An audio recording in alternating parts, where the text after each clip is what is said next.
मैंने इसलिए साइड में खड़ा हुआ, मैं तो साइड में ही हूँ। आज राष्ट्रीय आदिवासी सरना धर्म रक्षा अभियान में शामिल सभी राज्यों के जो धर्म प्रेमी हैं उपस्थित हैं। मैं आप सभी से विशेष रूप से अनुरोध और कहना चाहता हूं कि थोड़ी देर के लिए अपना ध्यान आप हमारी ओर आकर्षित करिए और जो बातें, जो गंभीर बातें मैं बोलना चाह रहा हूं आप लोग को सुने, क्योंकि आज की यह बैठक आप सभी के लिए और पूरे भारत के 10 करोड़ से ज्यादा आदिवासियों के लिए बहुत महत्वपूर्ण है। सबसे पहले मैं आप सभी से नारे लगवाना चाहता हूं और मैं अनुरोध करना चाहता हूं कि जो मैं नारा लगाऊंगा उसके साथ आप भी दोहराएंगे। मैं बोलूंगा लड़ेंगे तो आप बोलेंगे जीतेंगे। और जोर से आवाज इतनी जोर से होना चाहिए कि संसद भवन तक, प्रधानमंत्री नरेंद्र मोदी तक आप लोगों की आवाज पहुंचनी चाहिए। हमारी महामहिम राष्ट्रपति द्रौपदी मुर्मू जी तक हमारी आवाज, इस देश के आदिवासियों की आवाज पहुंचनी चाहिए। लड़ेंगे,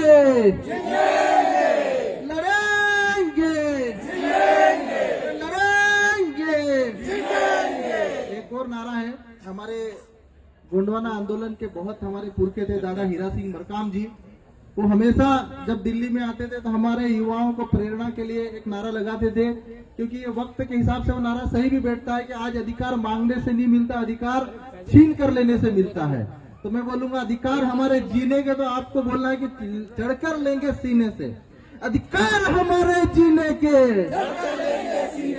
अधिकार हमारे जीने के।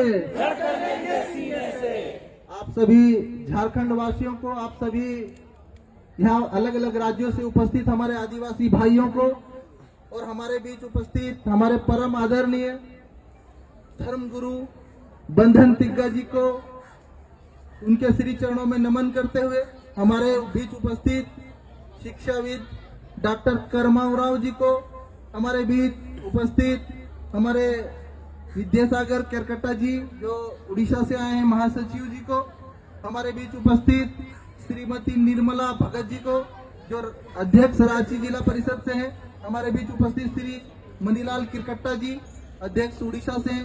मैं माफी चाहूंगा, मैं कुछ बीच में परिचय गलत दे दिया था। हमारे बीच उपस्थित रवि तिग्गा जी को अध्यक्ष झारखंड से, और हमारे बीच उपस्थित हमारी सभी माताएं, बहनें, बच्चे, बूढ़े। मैं अपनी बात शुरू करने से पहले और दो चंद पंक्तियां कहना चाहूंगा कि सिर्फ हंगामा खड़ा करना मेरा मकसद नहीं, सिर्फ हंगामा खड़ा करना मेरा मकसद नहीं, पूरी कोशिश है कि ये सूरत बदलनी चाहिए। सिर्फ हंगामा खड़ा करना मेरा मकसद नहीं, पूरी कोशिश है कि ये सूरत बदलनी चाहिए। मेरे सीने में न सही तो तेरे सीने में सही हो कहीं भी ये, लेकिन ये आग जलनी चाहिए। तो आज सरना धर्म कोड की मांग को लेकर पूरे भारत के आदिवासियों ने जो आह्वान किया है, और मैं इस आह्वान में हमारे इस प्रमुख नेतृत्वकर्ता बंधन तिग्गा जी जो धर्म गुरु सरना धर्म, जो प्रकृति धर्म जिसके आदिवासियत की लड़ाई को लड़ने के लिए जो प्रेरणा देता है, उस धर्म की लड़ाई में कैंसर जैसी बीमारी को मात देकर हमारे बीच उपस्थित हुए उस ऐसे धर्म गुरु के लिए एक बार जोरदार तालियां बजाइए। हमारे बीच जो एक और जो बड़े योद्धा हैं कर्मा उरांव जी, एक किडनी की बीमारी कल ही उन्होंने बताया, गंभीर बीमारी से ग्रसित होकर भी आप लोग के बीच में जो उपस्थित है उनके लिए भी एक बार जोरदार तालियां बजाइए। साथ ही ये जो धर्म की लड़ाई है, आज ये लड़ाई ये हमारे और आपके लिए नहीं है, आदिवासियों की आने वाली पीढ़ियों के लिए है, हमारे नई पीढ़ी के लिए है। और आज आजाद भारत में, आजादी के 70 साल में आज भी हम लोग को अपनी धार्मिक पहचान के लिए, अपने संवैधानिक अधिकारों के लिए, चाहे 5वीं अनुसूची की मांग हो, 6वीं अनुसूची की मांग हो, जल जंगल जमीन पे फॉरेस्ट राइट एक्ट के तहत जंगलों में रहने वाले हमारे व्यक्तिगत अधिकारों की बात हो, चाहे कम्युनिटी राइट्स की बात हो, आज हमको संघर्ष करना पड़ रहा है। आज दिल्ली में आकर हमको आवाज लगानी पड़ रही है। क्या इस लोकतंत्र को, देश के 10 करोड़ आदिवासियों को आवाज नहीं सुनाई देती है? क्या इस लोकतांत्रिक व्यवस्था में बैठे, संसद और विधानसभा में बैठे हमारे जनप्रतिनिधियों को देश के आदिवासियों की आवाज नहीं सुनाई पड़ती है? क्यों आज आदिवासी अपने धर्म की मांग को, धर्म कोड की मांग को लेकर दिल्ली आना पड़ रहा है? क्यों आज 5वीं अनुसूची और 6वीं अनुसूची ग्राउंड लेवल पे इम्प्लीमेंट नहीं होगी। कल हमारे रांची से पधारे सलखन मुर्मू जी ने, जो पूर्व सांसद भी रहे हैं और सेंगल अभियान के प्रमुख हमारे सर्वे सर्वा भी रहे हैं, उन्होंने बहुत अच्छी बातें कही है कि इस लोकतंत्र में 3 तरीके से ही आप अपनी मांगे मनवा सकते हो। एक तो इस लोकतांत्रिक व्यवस्था के भीतर आप विधानसभा और लोकसभा में पहुंचकर, दूसरी मांग आप जुडिशरी में पहुंचकर, और तीसरी एकजुट होकर। लेकिन तीनों ही जगह हम लोग कहीं न कहीं जो आदिवासी की लड़ाई लड़ने वाले, अपने हक अधिकारों की लड़ाई लड़ने वाले, कहीं न कहीं नदारत है। आज हम अलग अलग राज्यों में बटे हुए, चाहे मध्य प्रदेश, छत्तीसगढ़, झारखंड, उड़ीसा, हर राज्य का आदिवासी अलग अलग समुदाय में बटा हुआ है। आज हमारे पश्चिमी मध्य प्रदेश, चाहे उड़ीसा, चाहे गुजरात, चाहे महाराष्ट्र, मैं आप सभी आदिवासी भाइयों से कहना चाहता हूं कि अधिकार तो हमको लेना पड़ेगा और छीन के लेना पड़ेगा। धर्म कोड लेना है तो भी छीन के लेना पड़ेगा, लेकिन उससे पहले हमको एकजुट होकर हमारी ताकत दिखाना पड़ेगी, और ताकत दिल्ली में दिखाना पड़ेगी। मेरे भाइयों, आज प्रधानमंत्री नरेंद्र मोदी जी ने आदिवासी समाज से हमारे महामहिम राष्ट्रपति द्रौपदी मुर्मू जी के रूप में हमें दिया है, और उनकी ऐसी उम्मीद है और ऐसी अपेक्षाएं भी है कि आदिवासी समाज जो पिछले 70 साल से वोट बैंक बना हुआ है, अभी हम राष्ट्रपति बना देने से हमारे समाज को, ये हमारा समाज वोट देगा, 2024 में हमें सत्ता में लाएगा। तो मैं आप सभी आदिवासी भाइयों से मैं कहना चाहता हूं कि हमको पद नहीं चाहिए, हमको धर्म कोड चाहिए।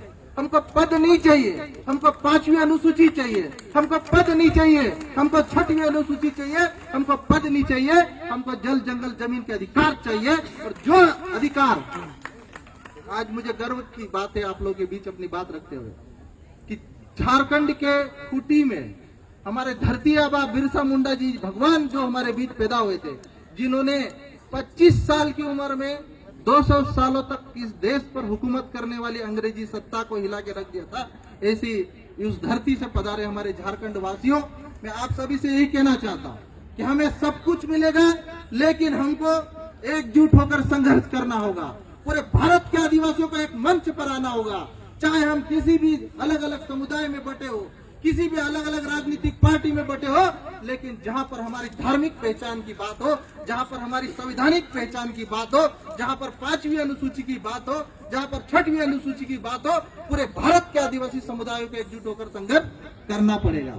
और हमारे पूर्व अभी वक्ता हमारे आदरणीय विधायक जी भी ने कहा है कि यह आंदोलन सिर्फ एक बार दिल्ली आने से काम नहीं चलेगा। हमको चरणबद्ध तरीके से, हमको रणनीति बनाकर, हमको कूटनीति बनाकर आज इस धार्मिक आंदोलन के साथ साथ हमको सामाजिक और राजनीतिक आंदोलन भी खड़ा करना पड़ेगा, तभी हमें अपनी धार्मिक पहचान और धर्म कोड भी मिलेगा। और मैं आप लोगों को विश्वास और भरोसा दिलाना चाहता हूँ, जिस दिन भारत का आदिवासी एकजुट हुआ, उस दिन किसी की हिम्मत नहीं कि हमें हमारी धार्मिक पहचान नहीं दिलाए, किसी की हिम्मत नहीं कि हमको धार्मिक पहचान लेने से रोक सके, किसी की हिम्मत नहीं कि हमें 5वीं अनुसूची को लागू करवाने से रोक सके, किसी की हिम्मत नहीं रहेगी कि हमको 6वीं अनुसूची को लागू करवाने से रोक सके। मैं पूरे भारत के आदिवासी युवाओं से, आदिवासी समुदायों से और सरना धर्म प्रेमियों से मैं कहना चाहता हूँ, हम मिलकर लड़ेंगे तो हमें धर्म कोड मिलेगा, हमें 5वीं अनुसूची मिलेगी, हमें 6वीं अनुसूची भी मिलेगी।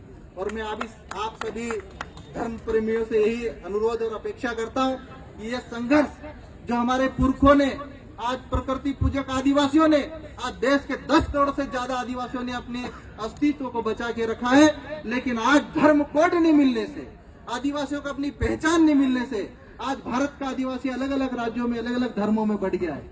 लेकिन आप सबके आंदोलन, आप सबके प्रेरणा और आप सबके संघर्ष से हमारे युवा प्रेरणा लेंगे, इस पूरे भारत का आदिवासी युवा प्रेरणा लेंगे, और हमारी आने वाली पीढ़ियों को लेकर, आने वाली पीढ़ियों को उज्जवल भविष्य को लेकर हम सब एकजुट होकर हम लोग हमारी मांग मनवाएंगे।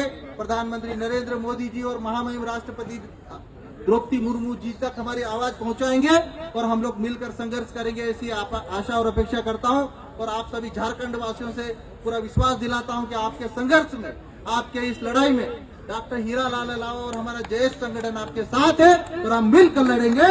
आखिर में एक बार और नारे के साथ ये भाषण में खत्म करता हूँ कि लड़ेंगे, लड़ेंगे, हम मिलकर लड़ेंगे और ये लड़ाई जीतेंगे। और आप सभी प्रेरणाकर्ताओं को, हमारे धर्म गुरु बंधन तिग्गा जी को, कर्मा जी को मैं नमन करता हूँ तहे दिल से।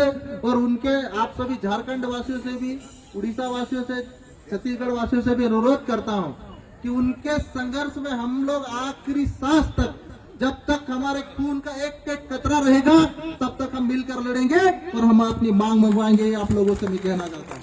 आप सभी को जय जोहार, जय आदिवासी जिंदाबाद।